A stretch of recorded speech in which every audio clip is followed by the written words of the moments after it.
How can you exploit the initiative to win a game? Have you ever wondered how some players seem to control the game effortlessly? The secret often lies in the initiative. So, how can you exploit the initiative to secure a win? Let's break it down. The initiative in chess means you can dictate the flow of the game by creating threats that force your opponent to react. When you have the initiative, your moves create immediate challenges for your opponent. This makes them focus on your threats instead of their own plans.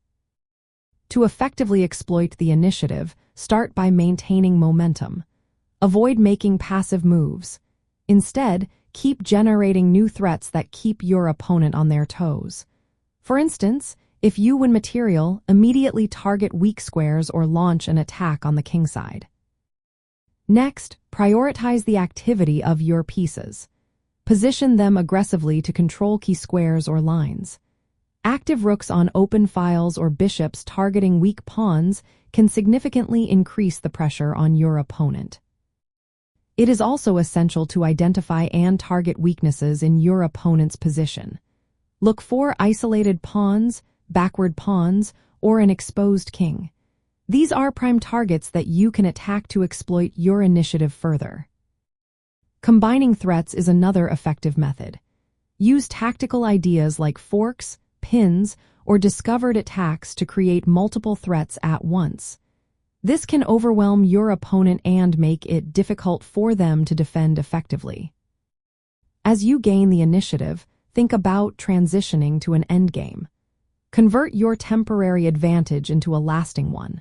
For example, if you are ahead in material, consider trading pieces to simplify the position and reduce your opponent's chances of counterplay. In the middle game, practical applications of the initiative can include launching kingside attacks.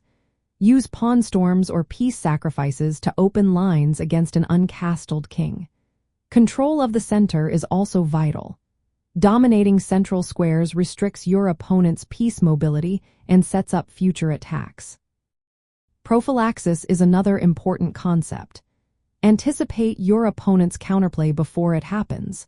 This way, you can ensure that your initiative remains intact and unchallenged. However, be cautious of common pitfalls. Overextending can leave your position vulnerable to counterattacks. Time management is also key. Do not waste moves on unnecessary actions. Every move should increase pressure. Finally, once you secure a decisive advantage, simplify the position to eliminate any risk of counterplay. In endgames, use an active king and passed pawns to capitalize on the pressure you built earlier.